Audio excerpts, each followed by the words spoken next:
Hey everyone, today we're gonna check out how to build a mobile coop that will last a long time. Simple, predator proof, can withstand 50, 60 mile an hour winds without getting blown off. Jacob Gray at Mountain Bird is gonna give us a tour of how he built these. Let's go.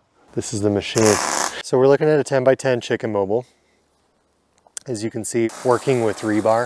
It's the cheapest metal we could get our hands on, and so because of that, we need a lot of vertical supports. We need these 45s in here. And those are really what keep everything rigid and from getting too floppy. You know, the basic structure of this is just, you've got 4 walls, 4 10-foot walls, 2 foot high. We've got a roof kind of tying it all together. At least for the frame right now, we've got the door. So this is man door, access door. We don't often go inside a whole lot, but we need to open this at least once a day, get the feet out, check on waters, things like that. So again, simple design. We build the door, just attaching it to the frame. Little kickstand. So you can get in there. Yep. And it's tall enough so you're not like commando crawling. It is tall enough, you know, if I need to get in here and grab some birds, which happens from time to time, at least I can be on my knees and I'm not gonna like hit my head too bad. One of the benefits of the vaulted ceiling, the other is just keeping moisture off. So these are all the roof supports. So those are our 40s. Those are the 4, that's like the big square we make at the top. These should be 42s. Those are the 2 essentially, like if you're building a door, that'd be your jack studs where the door jamb is going in. And then these should be the 46s. There's 6 of those, and those are the V's that support the roof. These are the 78s. These are the 2 support systems on the back and the front that hold the receiver hitch. And then these are our 30s. Like I was saying, there's about 14 of these on each mobile. The most used pieces are 10 foots, 2 foots, and 30 inches. Here's all the pieces that it took for 6 mobiles. I've got it written down elsewhere a little bit better, but yeah, so we spent probably 4 or 5 days just like cutting, I mean, like 84, 24 pieces, 72. So yeah, if you divide everything by 6. So this is the axle itself. This is your 5/8 rolled steel. We've got 8 inches there. Here's our 13. We've got it looks like a 10-inch piece, and then a 9-inch. This is our 1/2 inch steel pipe. And again, this is how the wheels hinge. And then just the cross piece is 14. This is the ratchet catch. And so these are 18s. And these are 4s. And then those are the wheel locks? Yeah, these are wheel locks, is 20 inches. And this is like the ratchet system. So we've got an 1.5 inches, 3.5 inches, 7 to 9 about. So this is where depending on the size of bird or how high we need the wheels, we can bring this up. So lowest is the highest? Lowest is the highest. We don't have the exact hours, but probably takes us 20 hours, 20 man hours to build one of these when it's all said and done. You know, this is just the skeleton. We'll cover it, chicken wire it, add a couple other pieces, electric line around the perimeter, and then water system. But they're built to last. We fix a couple pieces here and there every year, but we had wooden ones that were just, I'd lose like 1 or 2 wooden ones a year. Cost of wood, it's almost inverse. Metal used to be a lot more expensive. I think wood is actually more expensive now than rebar, at least by the foot.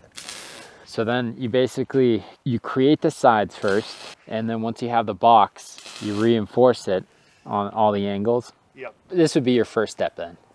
Yep. It's all exact now because we've built, this will be our 30th one. But yeah, you could just play around and just like, oh, I need a support. And that's how we started too, but they're pretty customizable. This is just like our most efficient, you know, sports model. Nice. This is what the back, it's about to get welded, looks like.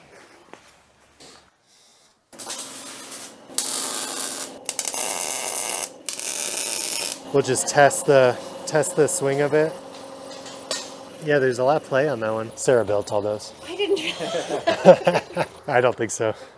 I think I built all those. And so you'll see when she's done with that, you'll see kind of this wavy motion going on. The bead, look at those. There's your 17 there. So you measure 17 from the corner. Yeah, and that's just like where our catches are lining up right now.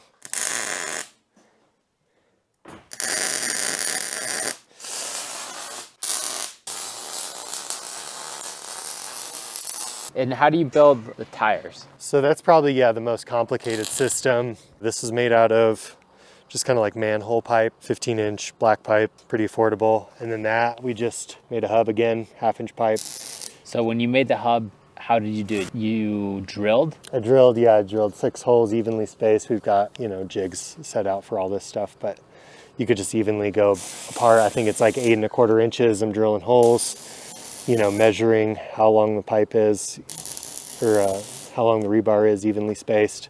I just have a 2-inch hub and then coming together and just welding that. I do drill a little hole here as a catch, essentially to lock the wheel in.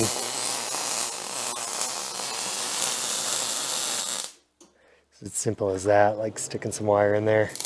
That'll keep the wheel from rolling off.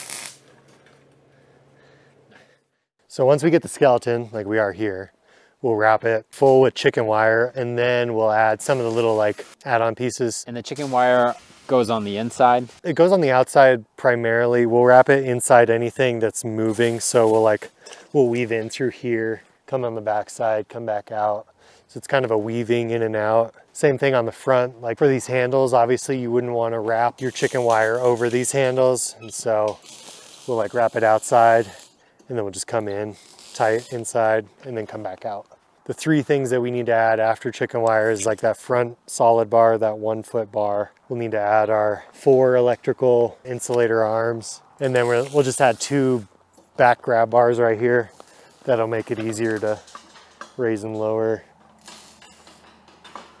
And then how long are the roof pieces? I want to show everybody. Just a little over 14 feet. So 2 14s welded in the middle, and that makes your arch for the roof. And then you got 42-inch pieces coming in. Yep, and then we'll like come in here, support this. That's the nice thing about the rebar is like, it's so bendy. We just kind of like bend it down on the corners, and that's when we put our support systems in to make it not bendy anymore. So you just put the roof piece on, and now you're gonna lift it up. Yeah, so we pre-built these just because they're so big, but so we do 1 big one at 173, and then 2 cut in half, weld those together. And so we've centered it over our 10-foot square. We're gonna raise it. I think it's about 44 inches from the ground. And then we're just gonna pull these 4 corners down, tie it together. That's the part that's the hardest. You're always the last bend down. There's always a little bow. I wonder how much like internet hate she'll get for her welding. You did that wrong. Girls aren't supposed to weld. Oh, I'm sure.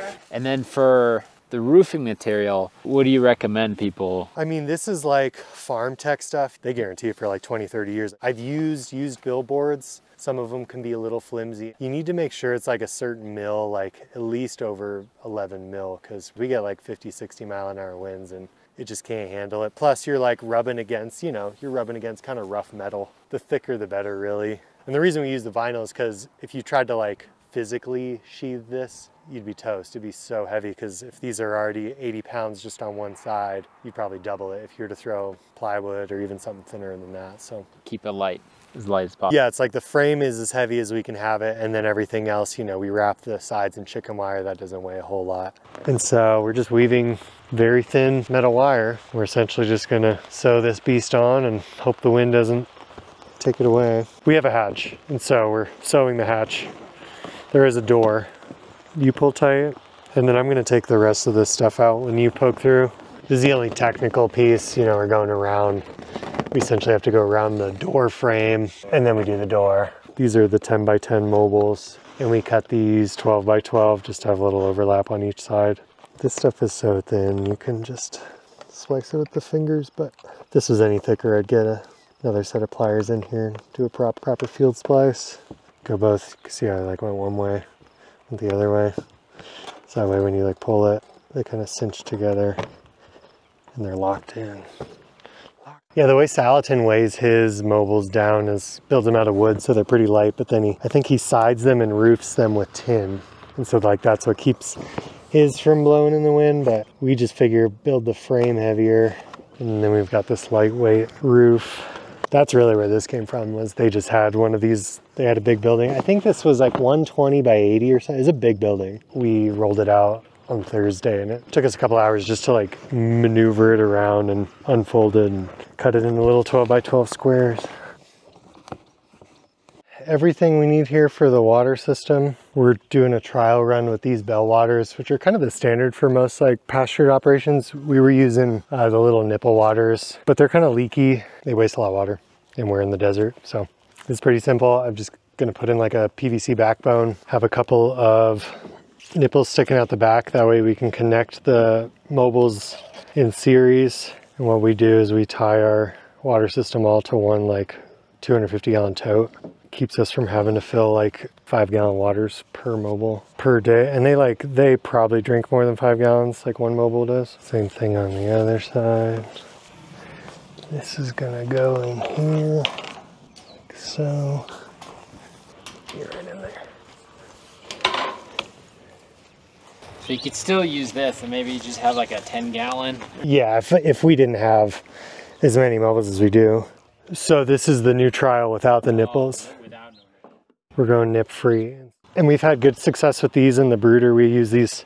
These are the Plisson broiler drinkers. And they're pretty great. You can adjust the water level like inside. You can adjust the height of these like quite seamlessly. And when you buy these, it comes with everything. I think these are like 40 bucks. I use farmerboy.com, something like that. And one of these waters is like 40 bucks or so, which after installing all the nipples and stuff, it's pretty comparable. But it comes with this black supply line, comes with a string, comes with all this little stuff. So it's spring loaded in here. There's a little ballaster in there that we fill with water. It's kind of a counterweight so that when this fills with enough water, it pulls the spring down and stops the flow of water. And so I'm hoping these work in the field. They work really well in the brooder. Try some new. So yeah, if you had smaller birds, you could lower this, or if you're having issues, you could give it a raise up, but simple gravity system. Again, you could totally tie a bucket of water on this or have a 50 gallon drum like out above somewhere. And as long as you have a few feet of drop, you've got enough pressure, yeah.